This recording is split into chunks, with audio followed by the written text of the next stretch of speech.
Shalom. This is Brother Matthias coming with another daily edification of the scriptures brought to you through the spirit and power of Yahweh Bashem Yahweh Shai. Peace and salutations to you. Rod of Iron Ultra, the 144,000 under construction, the 1/3 and the elect of Israel. All right. Just another day's journey today. And I won't give too long of an introduction today. I pray that you had a restful sleep, and we will enter into the scriptures right now. And our reading is going to come from the Old Testament book of 1 Kings, chapter 18. All right. And we're going to begin at verse 1. All right. And it reads, "And it came to pass after many days, the word of the Lord came to Elijah in the 3rd year, saying, Go, show thyself unto Ahab, and I will send rain upon the earth. And Elijah went to show himself unto Ahab, and there was a sore famine in Samaria. And Ahab called Obadiah, which was the governor of his house.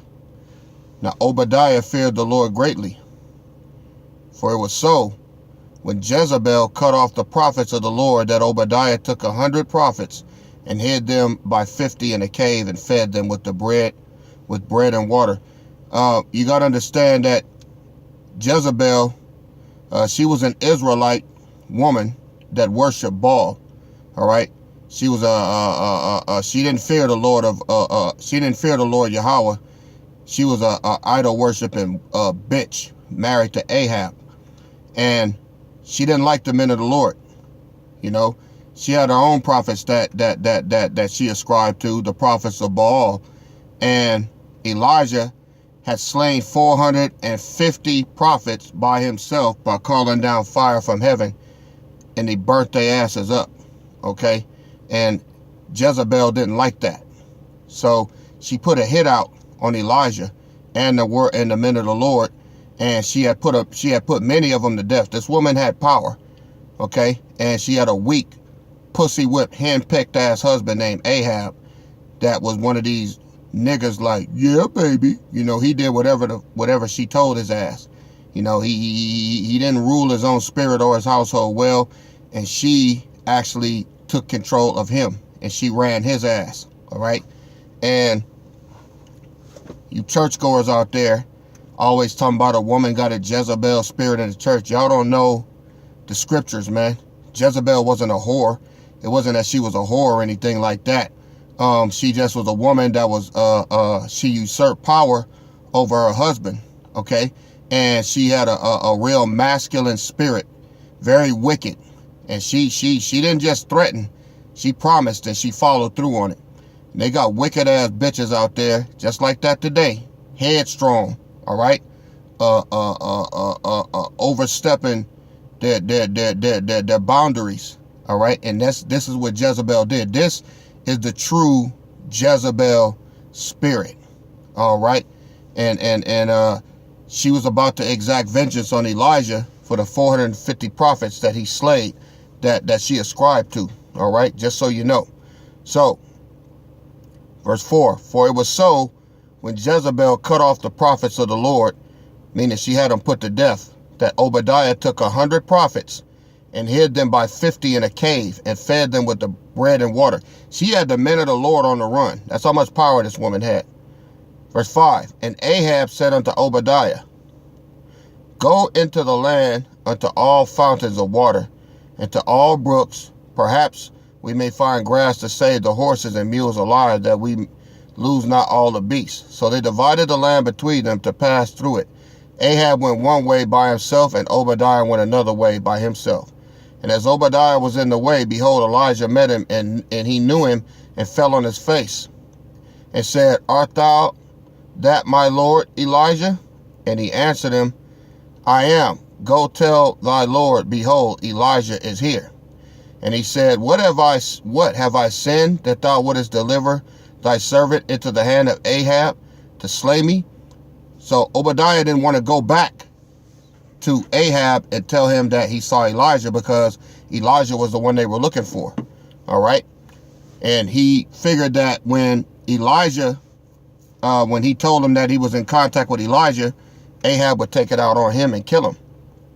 Verse 10, as the Lord thy God liveth, there is no nation or kingdom whither my Lord had not sent to seek thee. And when they said, he is not there, he took an oath of the kingdom and nation that they found thee not.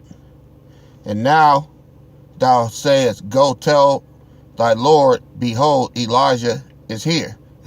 So everywhere Elijah went, man, nobody would rat Elijah out. Everywhere he went, have you seen Elijah? No, we ain't seen him. Nobody snitched Elijah out, okay? So it says, and it shall come to pass, as soon as I am gone from thee, that the Spirit of the Lord shall carry thee whither I know not. And so when I come and tell Ahab, and he cannot find thee, he shall slay me. But I, thy servant, fear the Lord from my youth. So if Obadiah was to tell Ahab that he saw him when everybody else didn't see him, he was afraid that Ahab would get mad and kill him, because nobody will rat Elijah out. All right, well, everywhere Elijah went, he was protected. The Most High covered him. Verse 13, was it not told my Lord what I did when Jezebel slew the prophets of the Lord? How I hid 100 men of the Lord's prophets by 50 in a cave and fed them with bread and water. This woman Jezebel was a bitch. All right, and she was having the men of the Lord put to death. But she was Israel, though. All right, they got wicked women of Israel. Know that. Okay, they got some. They've been around since the ancient world, and they got some now. Verse 14, and now thou sayest, go, tell thy Lord, behold, Elijah is here, and he shall slay me.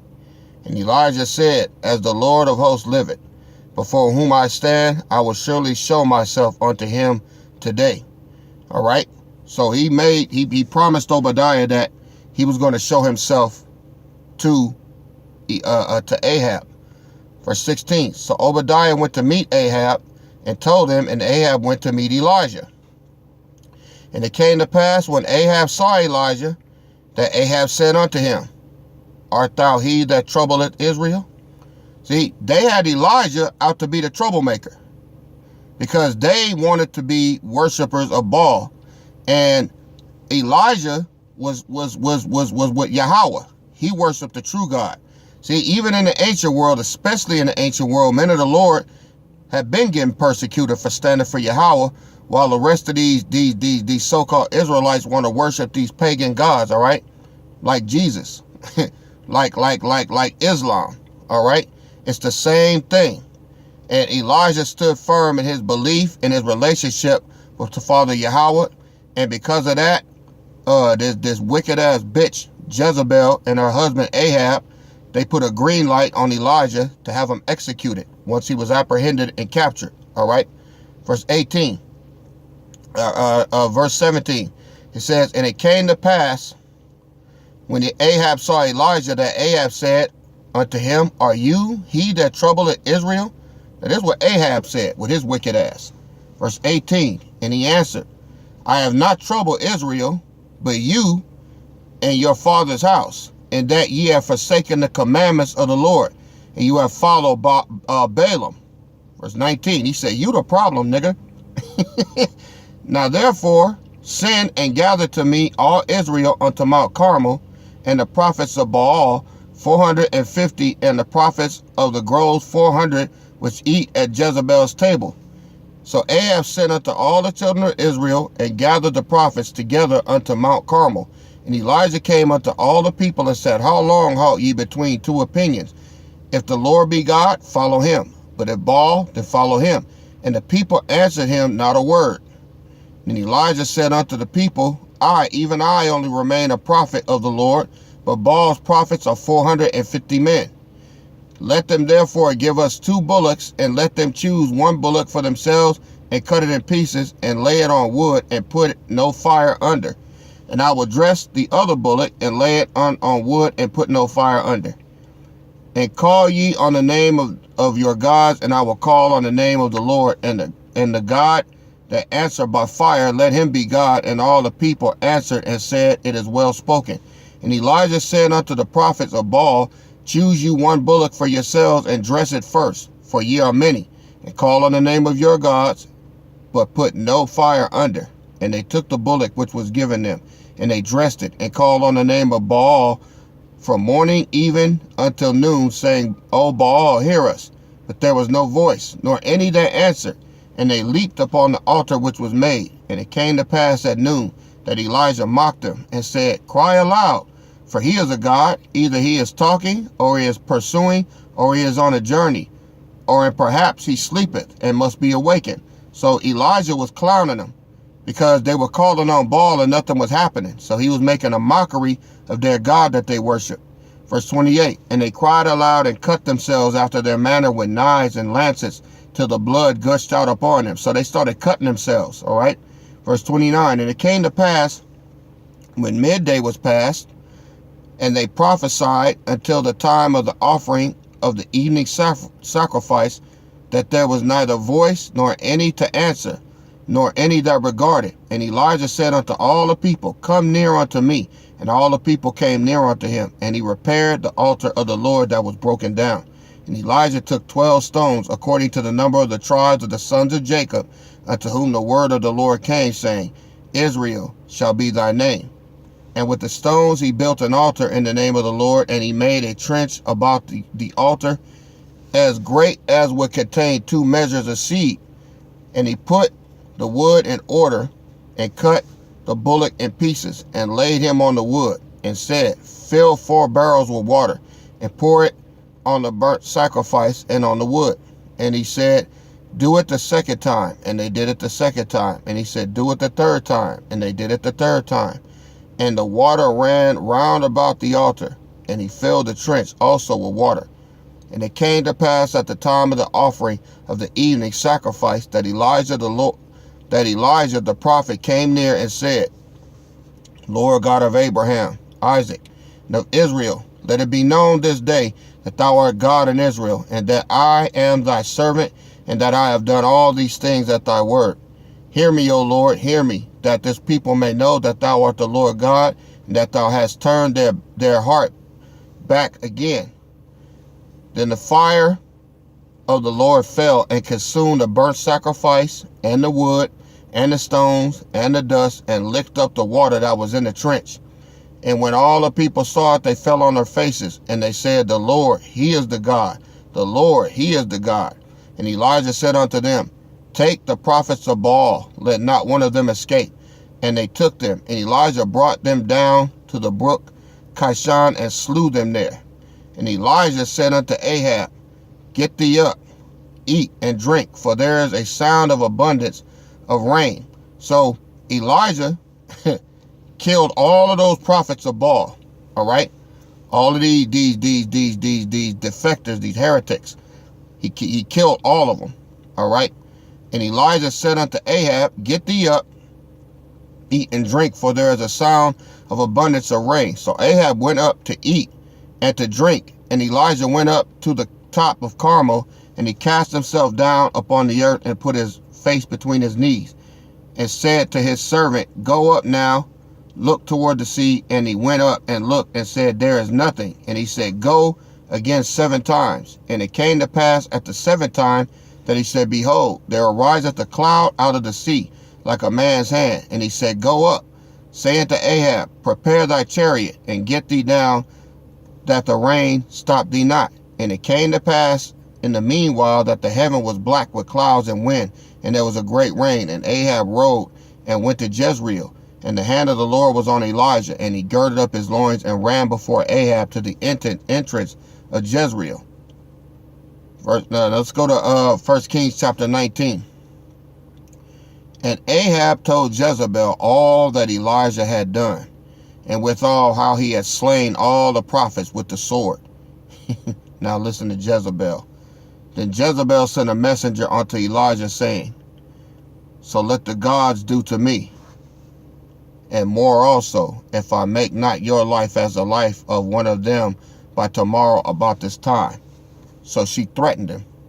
She basically wasn't impressed with him slaughtering all of those 450 prophets of Baal. This is how wicked Jezebel was. She didn't give a fuck about what Elijah did. She basically went more over above that and threatened him anyway and said, I don't care about you killing the 450 prophets. I'm going to make you just like them. And look what happened to Elijah, man. And when he saw that, he arose and went for his life and came to Beersheba, which belongeth to Judah, and left his servant there. But he himself went a day's journey into the wilderness and came and sat down under a juniper tree. And he requested for himself that he might die, and said, It is enough now, O Lord, take away my life, for I am not better than my fathers. And as he lay and slept under a juniper tree, behold, then an angel touched him and said unto him, Arise and eat. And he took, and he looked, and behold, there was a cake baking on the coals, and a cruse of water at his head. And he did eat and drink, and laid him down again. And the angel of the Lord came again the second time and touched him and said, Arise and eat, because the journey is too great for thee. Verse 8, and he arose and did eat and did drink, and went in the strength of that meat 40 days and 40 nights unto Horeb, the mount of God. And he came thither unto a cave and lodged there. And behold, the word of the Lord came to him. And he said unto him, What doest thou here, Elijah? And he said, I have been very jealous for the Lord God of hosts. For the children of Israel have forsaken thy covenant, thrown down thy altars, and slain thy prophets with the sword. And I, even I only, am left, and they seek my life to take it away. You see, Elijah was worn out. And sometimes the biggest disappointments, the biggest times where you're going to get down is after some of your greatest victories. You get a new job, you get a big promotion, and then here come that left hook, the one that you didn't see coming, and it knocks you out. All right? Elijah was on top of the world when he slayed all of those false prophets for the Most High. But then he ran into Jezebel. Jezebel didn't give a fuck. All right? She didn't give a shit about what he did. And she intended to take his life. And that affected Elijah's faith, man. That affected Elijah's faith.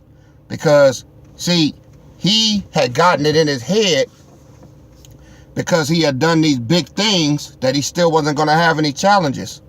And he got presumptuous. And Jezebel, basically, she challenged him. She tested his faith. And his faith began to fail. And he began to run. 450 prophets he slayed. But then he scared of one woman. Ain't that something? So the Lord had to pull Elijah to the side. And he had to rest. Sometimes when things get too hot, you just got to stop everything, man. You got to stop. You got to eat. You got to drink. You got to let your mind dial down. You got to take a break. You got to rest, man. And you have to listen for the Most High, because he will come and he will sup with you. All right? He will talk to you. He will speak to you. The only problem is, if you don't read this word, if you don't study, you're never going to know what he's trying to tell you. All right? These words that we read, they are spirit and they are life. All right? When you get down, when you start seeing the wicked prospering, you know, and it starts to get on your last nerve, then Psalms 37 should pop up. Fret not thyself over evildoers, for they shall soon be cut down like grass. You know what I mean? When you start to get discouraged, you know, and your faith starts to fail, Hebrews 11:6 should pop up. Without faith, it is impossible to please God. For faith is the substance of things hoped for and the evidence of things not seen. This is how the Most High talks to you. He talks to you through his word. All right? And you have to have that in you. Thy word have I hidden in my heart, that I might not sin against thee. Whatsoever is not of faith is of sin, pursuant to Romans chapter 14. All right. So you got to have this word in you if you're going to make it. And Elijah had the word, but he let his outer circumstances dictate his inner peace and his inner strength. And he got drained by that bitch. Okay. Just to tell you what's happening. So Elijah had to really be ministered to by the Father. And in times of great stress, he will come to you. But you have to be willing to listen. And you have to not look for the big things. All right? Let's see how the Lord got him back on track. All right? This was the remedy. 1 Kings chapter 19. Verse 10. I'm going to begin at verse 10 again. And he said, I have been very jealous for the Lord God of hosts, for the children of Israel have forsaken thy covenant, thrown down thy altars, and slain thy prophets. All right? These were all Israelites. These Israelites, the prophets of Baal, Jezebel, Ahab, they were all Israelites that have forsaken the covenant of the Most High. And it distressed Elijah to the point where he fell into a deep depression that he couldn't pull himself out of. Even after his major victory, after he had slain all the false prophets, that bitch was left standing on her feet with the gall to threaten the man of the Lord with such power that Elijah had, and it affected him. It shook him to his core. He didn't know what to do about it, so he fled. I don't care how powerful you think you are, the day will come when there's something that stands in your way and you'll run into a Jezebel that you feel that you can't handle. All right? He says, and slain thy prophets with the sword, and I, even I only am left, and they seek my life to take it away. They put a hit out on Elijah. They wanted him dead. Verse 11. And he said, go forth and stand up on the mount before the Lord. So the Most High was going to do something miraculous for Elijah. He wanted to do something to build his faith, man. You ever get there before? You ever get broken? You ever get to the point where you're like, shit, man, I don't know about this one. Well, that's where Elijah was. He was scared. I don't know any man of the Lord or any man, period, that wants to sit back and say that nothing scares them. If you are, you're a liar. If you say that, you're a liar. All men get scared. I know I do. We don't always show it, but it's there, you know? And a man of the Lord has an upper hand. We got Yahweh and Yahweh Shai to minister unto us. And this is what was happening to Elijah right now. All right? And he said, go forth, stand up on the mount before the Lord.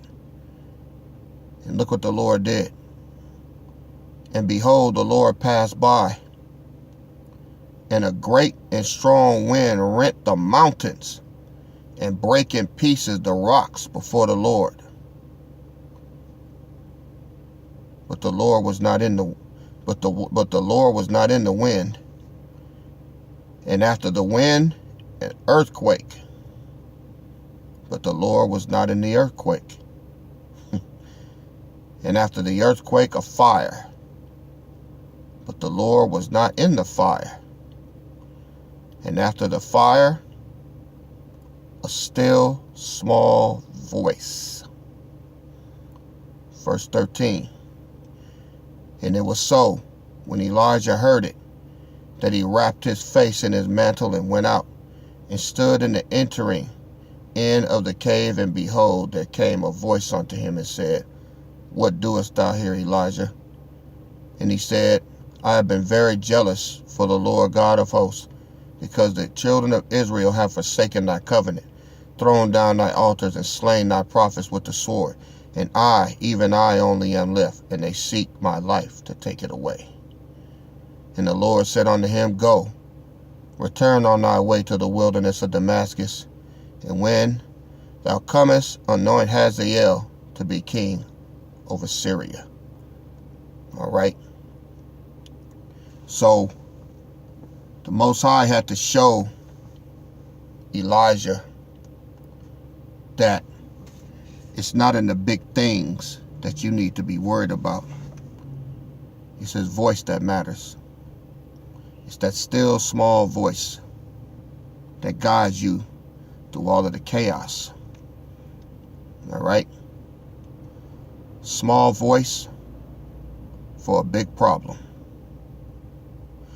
The Most High eventually ended up taking care of Jezebel in a very, very brutal fashion, as she needed, because she was a wicked ass bitch. Maybe we'll cover that one day, but that's not the lesson that we're working on this morning.